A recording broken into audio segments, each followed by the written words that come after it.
Aujourd'hui, on va réaliser donc des viennoiseries en pâte levée feuilletée, donc des croissants, des pains au chocolat, des pains au raisin. Malheureusement, j'ai pas de raisin, donc ça sera aux cranberries. Donc préalablement, il va falloir peser donc toutes nos matières premières. Donc on va d'abord prendre pour le mettre dans la cuve du batteur donc les 750 g de farine.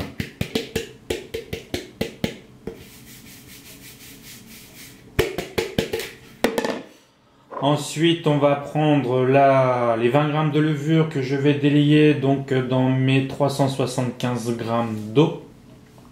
À côté de ça, je vais prendre mon sel, donc les 15 g de sel que je viens verser dans ma cuve. Ensuite, je prends donc mon miel, donc il y a 25 g de miel et mes 90 g de sucre. Professionnel, on utilise de la trimoline, donc c'est un sucre inverti qui permet d'accentuer le moelleux et augmenter aussi la conservation des pièces. Donc là je mélange ma levure instantanée. Alors même si elle est instantanée, je la réhydrate préalablement, elle aura une fermentation plus active et plus rapide, puisqu'elle sera déjà plus répartie dans la pâte, sera plus homogène.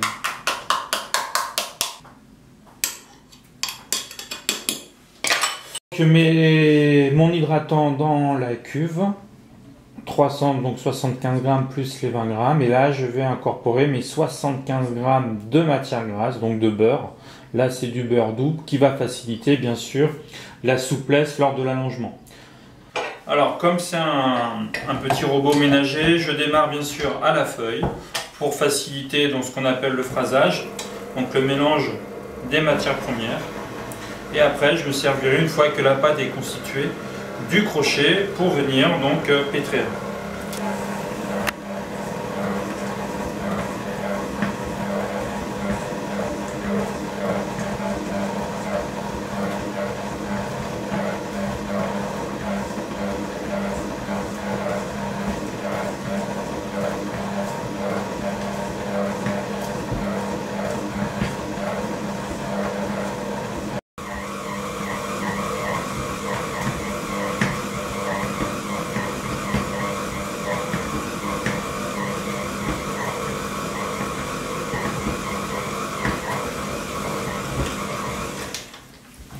Allez, je viens descendre un petit peu cette pâte au fond du batteur pour un meilleur mélange. Alors normalement la pâte levée feuilletée c'est une pâte qui doit être assez ferme puisqu'on va devoir mettre du beurre à l'intérieur pour donner donc des tours et ça va permettre donc de faire feuilleter la pâte.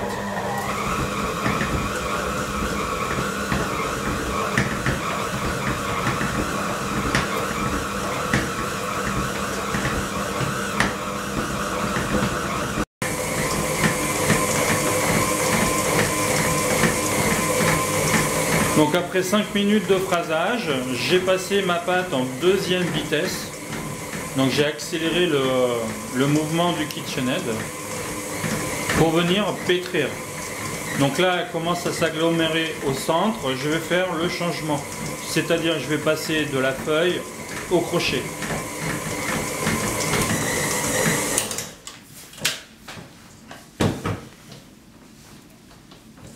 Donc je vais venir refaire descendre cette pâte, bien sûr, au fond de la queue.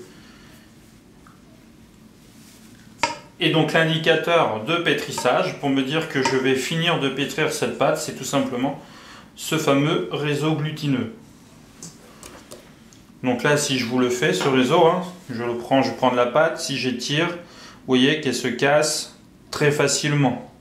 On verra, on fera la même expérience tout à l'heure, vous verrez que le réseau est vraiment bien constitué, bien élastique. Ça va permettre de garder les gaz carboniques lors de la levée de cette pâte, puisqu'il y a de la levure.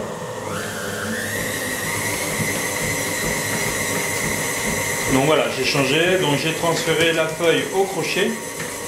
Et là, le crochet, même chose, gentiment, hein, en deuxième vitesse, pas plein pot. Je vais venir donc pétrir. Donc on va voir au fil du temps que la pâte va venir se décoller de cette cuve. Donc là, la pâte est collée au fond de cuve et on verra dans 5 minutes la pâte se décoller.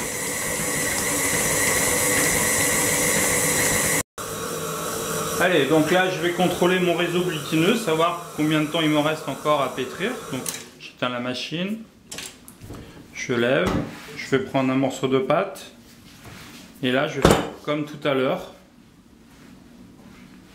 Donc je vais tirer, donc on voit que elle se déchire beaucoup moins, par contre elle se déchire encore un petit peu. Donc là il manque encore à peu près 2-3 minutes de pétrissage. Et on voit qu'au fond, du coup, elle colle de moins en moins.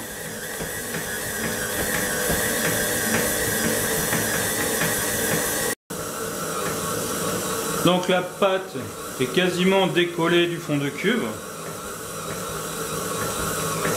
Donc on va contrôler à nouveau le réseau.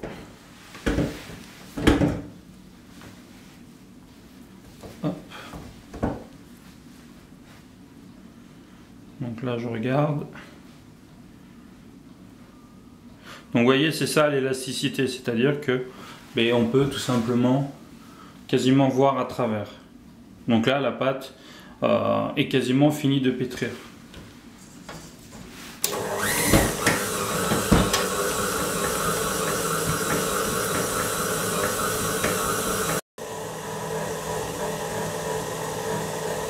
Allez, donc là ma pâte est pétrie, elle est bien lisse, complètement décollée de la cuve.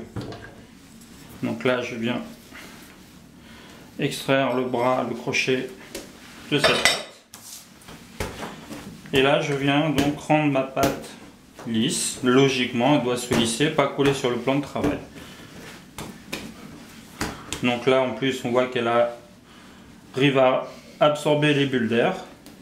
Du coup je vais la laisser pousser pendant un quart d'heure. Je vais contrôler sa température pour voir combien de temps je mets à pointer.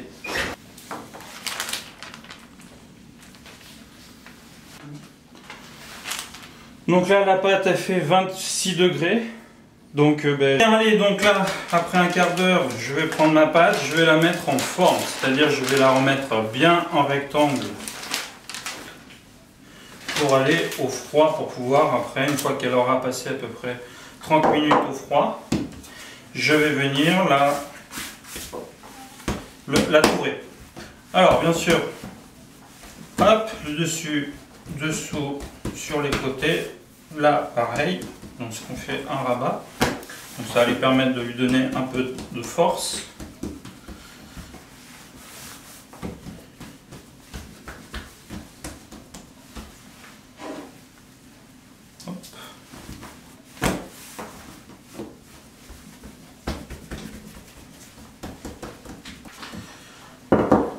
Donc toujours le bâton doit être libre.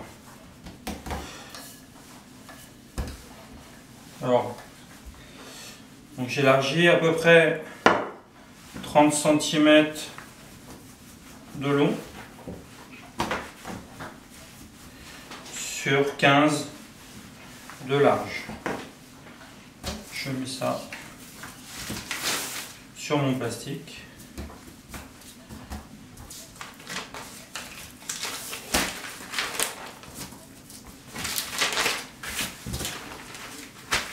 Et je vais mettre ça au froid. Alors, si on met au congélateur, on y fait attention. Ça ira beaucoup plus vite que si on met ça au frigo. Le beurrage et le tourrage.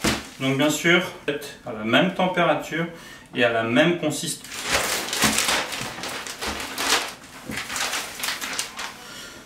Donc je vais remettre en forme mon bâton, donc bien régulier.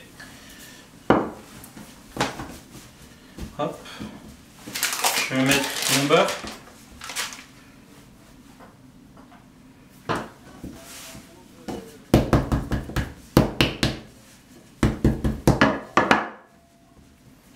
Et là, je viens recouvrir le beurre. Le beurre doit être recouvert intégralement.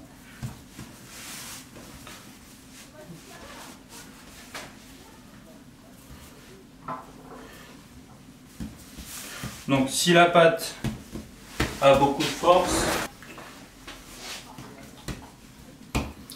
je viens ouvrir les extrémités de côté. Comme ça casse la force. Ensuite,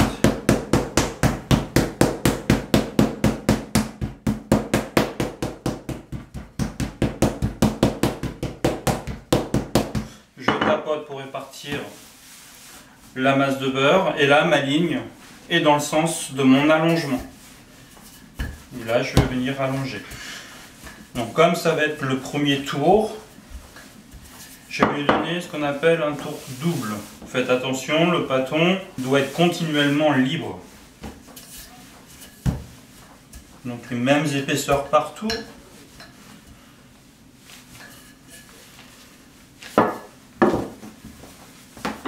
Et là je vais faire un tour double, c'est-à-dire 3/4 du pâton, je le superpose, et là 1/4. D'accord? Donc 1, 2, 3 et 4. Ensuite, je replie à nouveau en 2. Donc je dois avoir en tout 4 superpositions de pâte. Si mon beurre le permet, ça veut dire que si ma pâte était froide, si mon beurre était assez froid, je vais pouvoir, si je suis rapide, enchaîner les 2 tours. C'est-à-dire un tour double qu'on vient de faire avec un tour simple. Donc comme c'est un tour simple, je vais aller moins loin que tout à l'heure.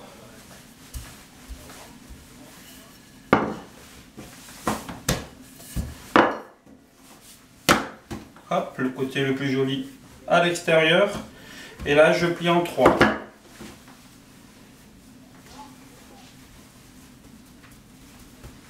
Un, 2 et 3. Je stabilise mes bords.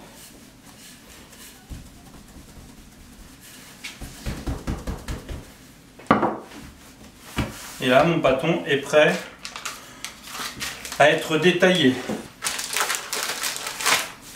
Donc là, je le mets à peu près une demi-heure au froid. Alors, pour la fabrication donc, des croissants, donc on va récupérer un morceau du pâton. Donc ce pâton, bien sûr, on l'aura divisé en 3. Un pâton pour les croissants, un autre pâton pour les pains au raisin et un autre pâton pour les pains au chocolat. Donc là, je vais m'occuper de la partie croissant.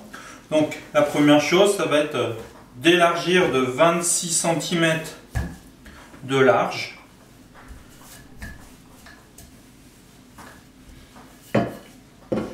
Ça plus 3 doigts, très bien.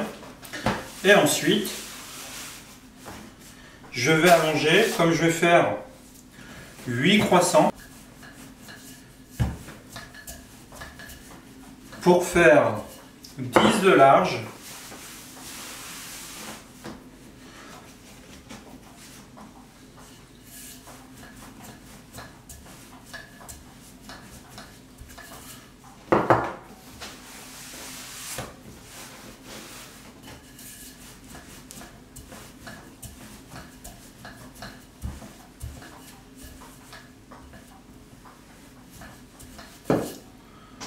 Voilà.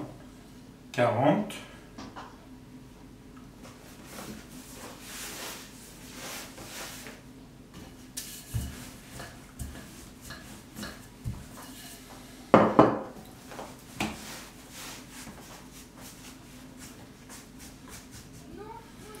Alors, pour les croissants, donc on va venir ouvrir les bords du pâton, tout simplement pour que les feuillets puissent s'ouvrir.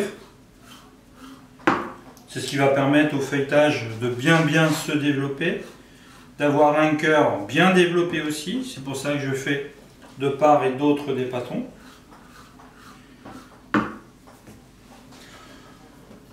Donc, pour 8 croissants, je vais diviser mon pâton en 2. Et celui-ci, je vais à nouveau les replier assez régulier en appuyant en 2. Ce qui veut dire ça me fait 3 marques. Là, je coupe chaque marque.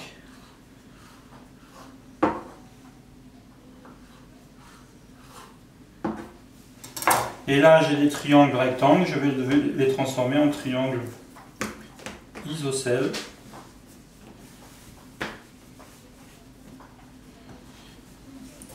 Et là, je viens tout simplement couper du point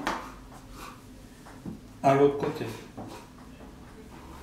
pour former mes croissants.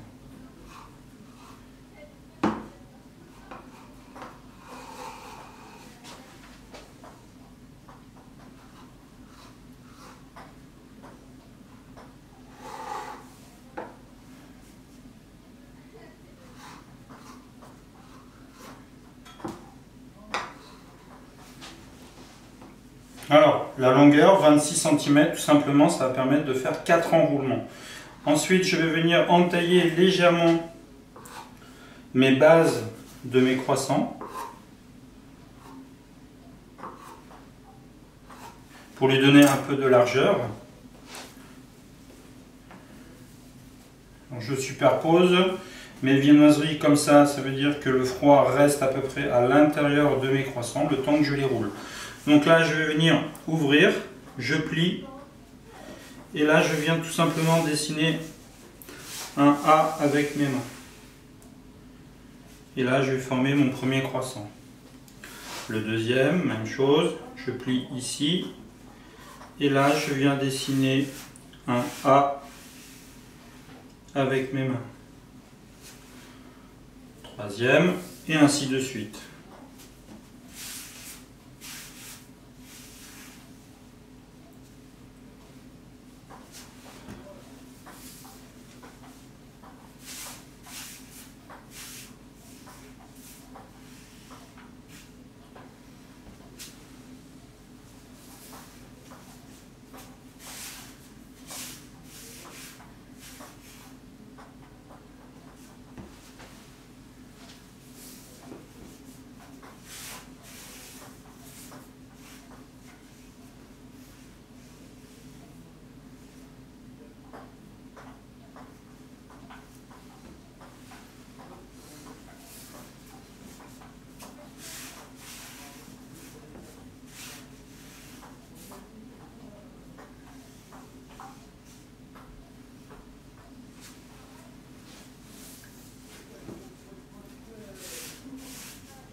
Voilà, une fois que j'ai formé mes croissants, je vais venir les mettre. Alors, il faut savoir qu'une viennoiserie, un croissant, va venir doubler de volume. Donc attention à la disposition sur votre plaque, de bien penser à ce que le croissant puisse bien s'épanouir.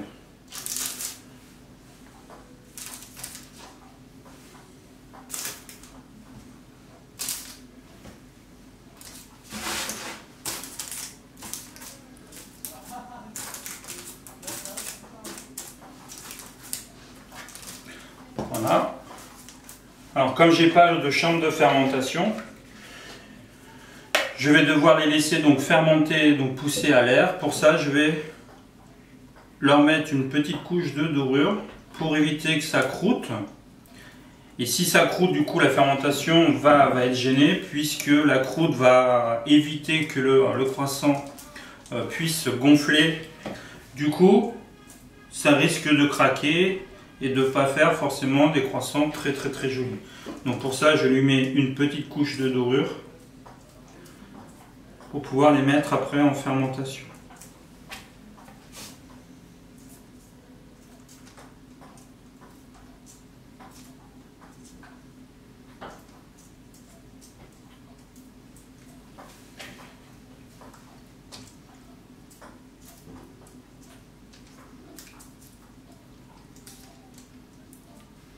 Bien sûr, on évite d'en mettre sur les feuillets pour que le croissant puisse bien s'épanouir, c'est-à-dire bien feuilleter au four.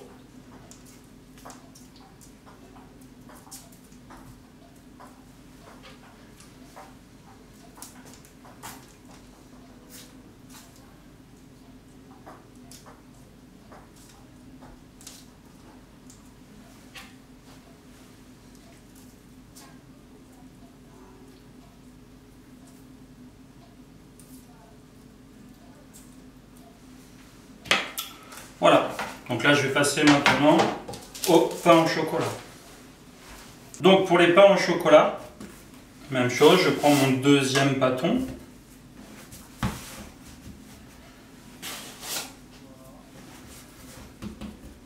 Alors bien sûr, je suis dans le sud-ouest, donc on appelle ça plutôt des chocolatines. Et dans le reste de la France, on appelle ça plutôt des pains au chocolat. Donc, on va faire 8 pains au chocolat. Donc je vais élargir de 30 cm.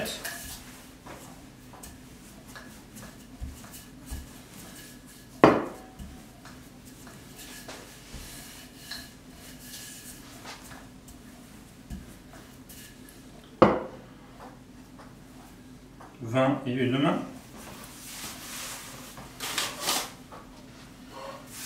Et là, je vais, comme un bâton chocolat mesure 8 cm, donc on va faire 9 au cas où s'il y a un rétrécissement.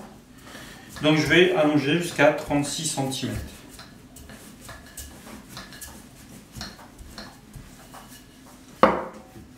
Alors vous avez vu, hein, chaque fois, il faut penser à détendre les bâtons.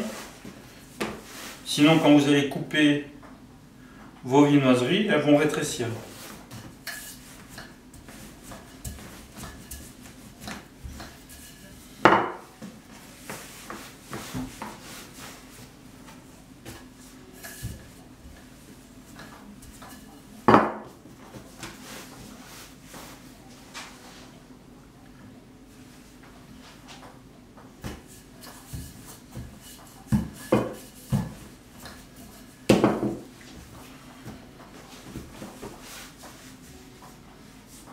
Alors la première chose, on va plier en deux.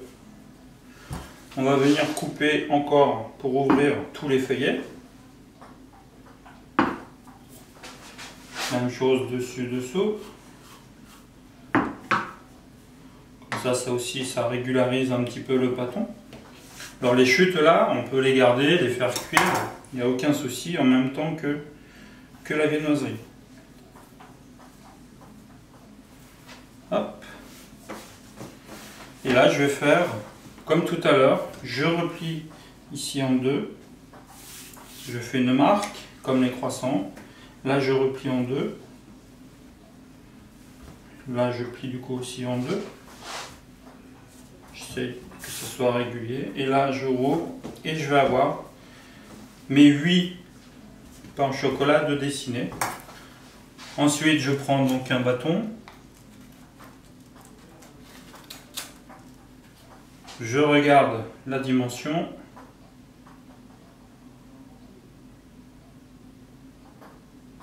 C'est bon.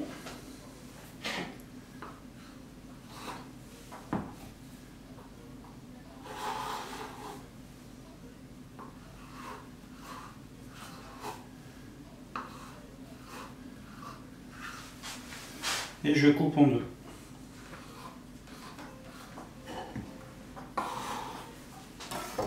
Je vais mettre mes bâtons de chocolat, que j'ai pas, bien sûr, je les ai fabriqués.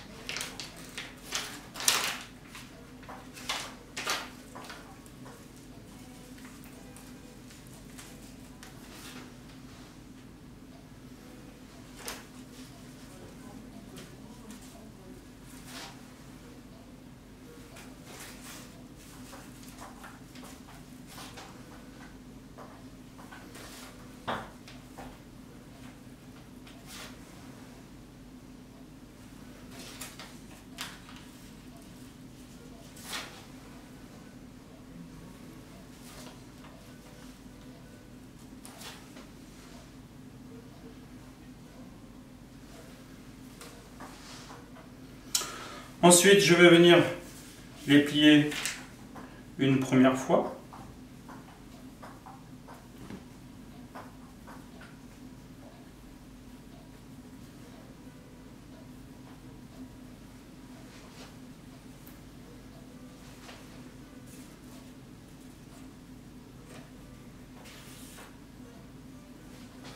Et là, je vais remettre donc un deuxième bâton.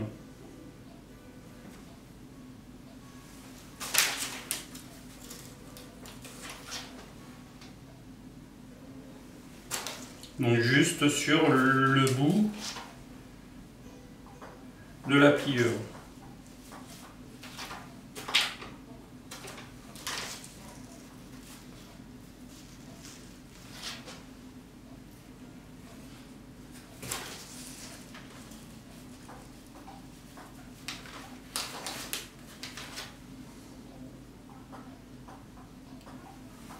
Alors là, même si les bâtons sont un peu cassés, de toute façon au four ils vont refondre et ils vont se repositionner. Il n'y a aucun souci. Voilà, donc là j'ai mis les bâtons chocolat et là je viens replier. Du coup je referme, hop, sur la clé. Alors l'idée c'est de mettre en fait cette pliure là en dessous.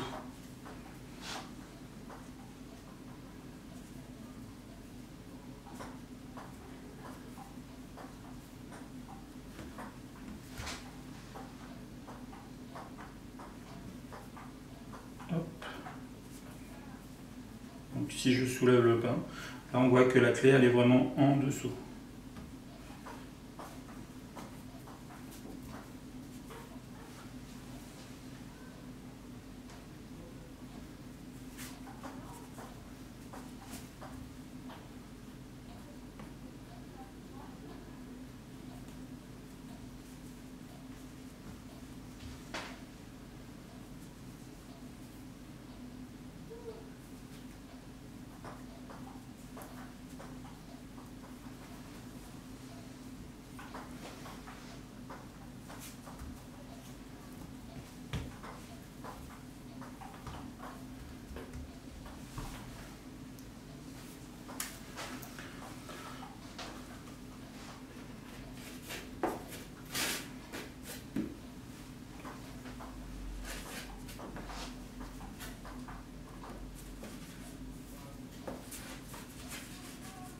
Donc pensez aussi que la viennoiserie gonfle et prend 2 fois son volume.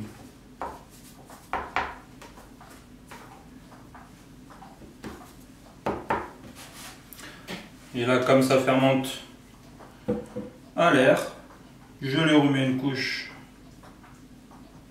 de dorure.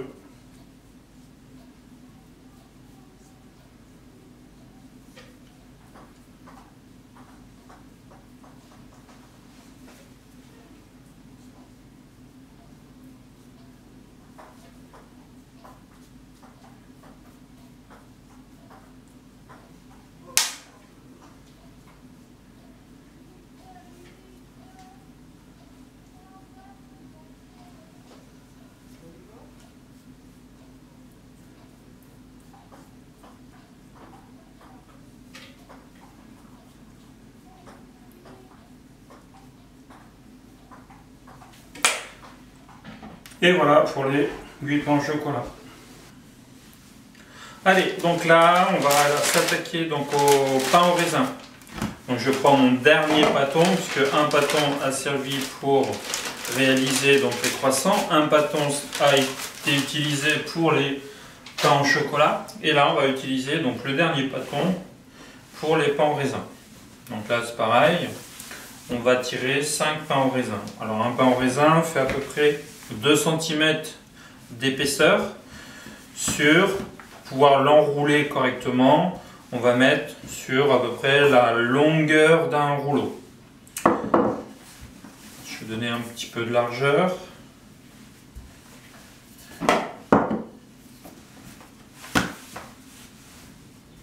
Et là, je vais donner la longueur.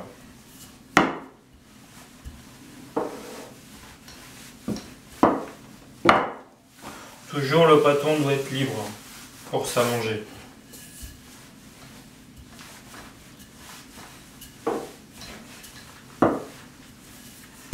Donc j'ai ma longueur, j'ai mes 10 cm à peu près de large puisque j'en fais 5.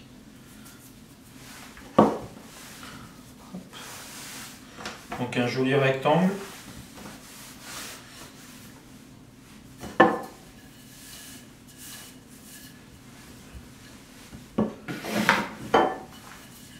voyez, un rouleau. Alors j'ai un rouleau qui fait 50 cm de long. J'écrabouille ma base ici, sur mon plan de travail. Je viens d'étendre ma crème. Donc c'est une crème pâtissière classique. Donc comptez 100 g de lait pour à peu près 5 à 6 pains au raisin.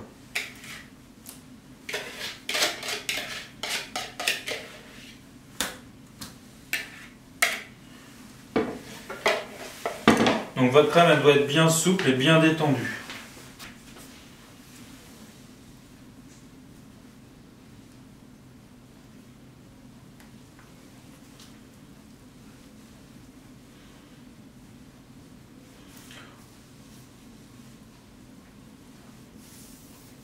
Donc on en met bien aussi sur les côtés et on va venir retirer un peu l'excédent.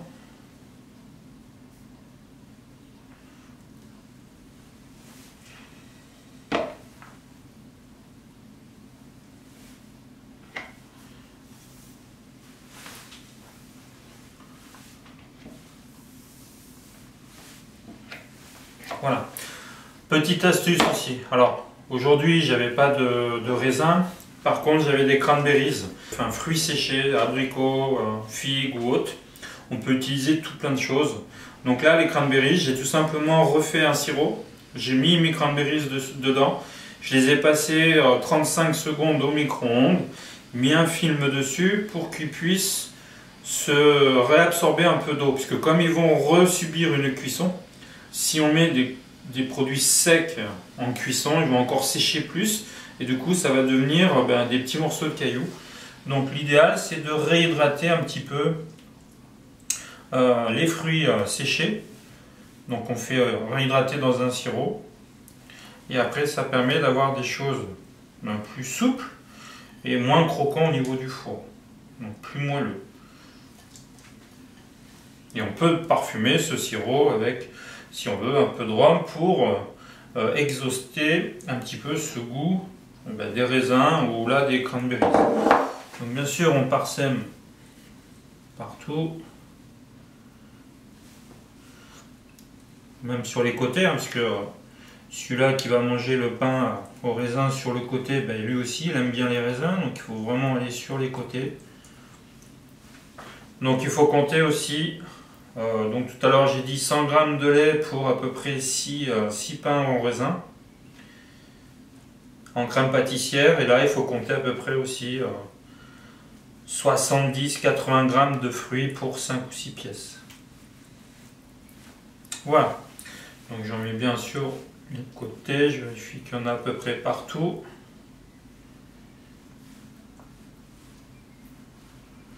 Et là je vais tout simplement rouler sur lui-même en évitant d'écarter bien sûr le rouleau vers l'extérieur. Donc je roule, je roule, je roule.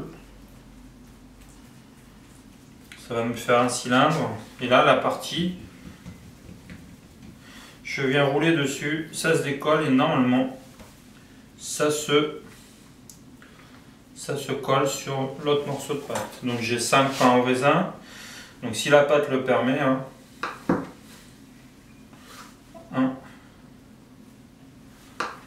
donc des segments de 2 cm.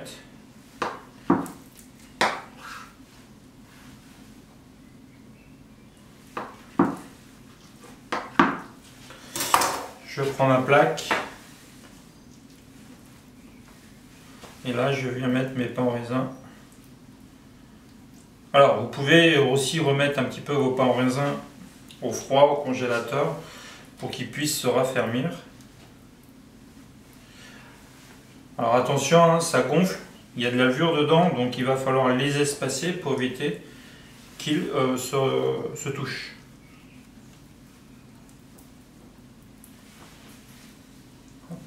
La partie la plus jolie, bien sûr, sur le dessus. Voilà, hop.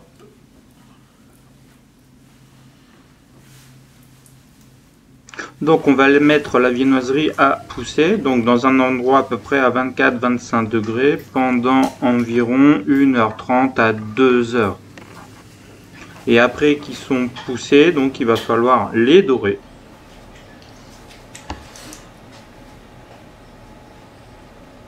Quand ils sont poussés, en fait, on revient allumer son four. Donc là, prélevé à régler à 170 degrés. Et je viens remettre une deuxième couche de dorure. Là, ça va venir pour apporter donc la brillance et la couleur définitive au produit.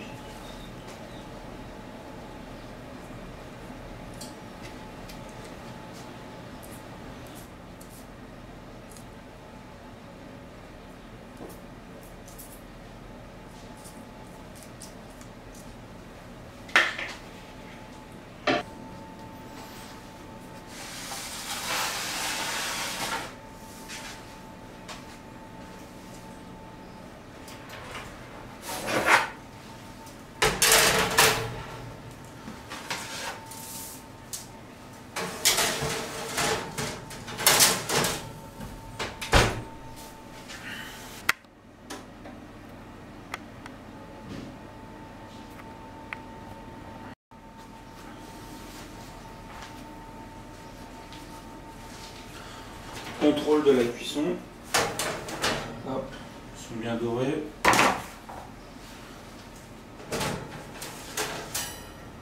Hop.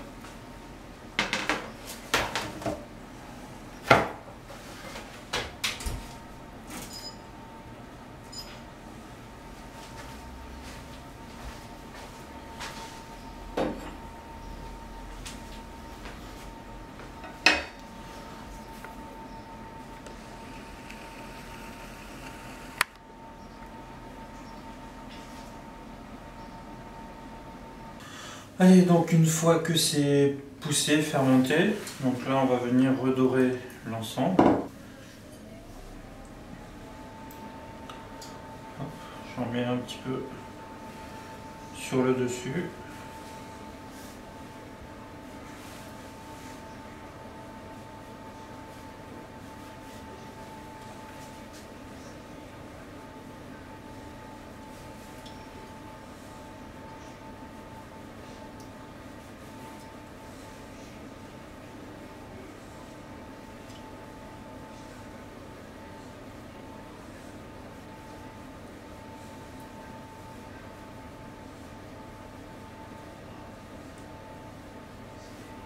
Donc là, on les redore une deuxième fois avant de les cuire. Spécialité un peu de Gironde, c'est sur les pains en raisin ou sur les autres roulés. Ils y versent un petit peu de sucre casson en décoration dessus.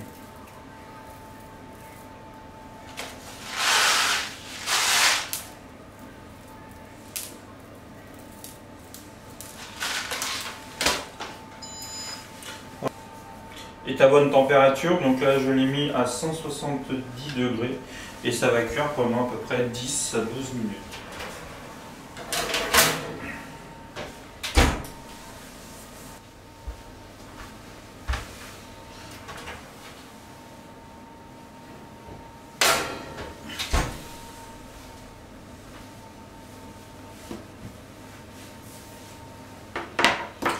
Donc voilà les pains aux cranberries.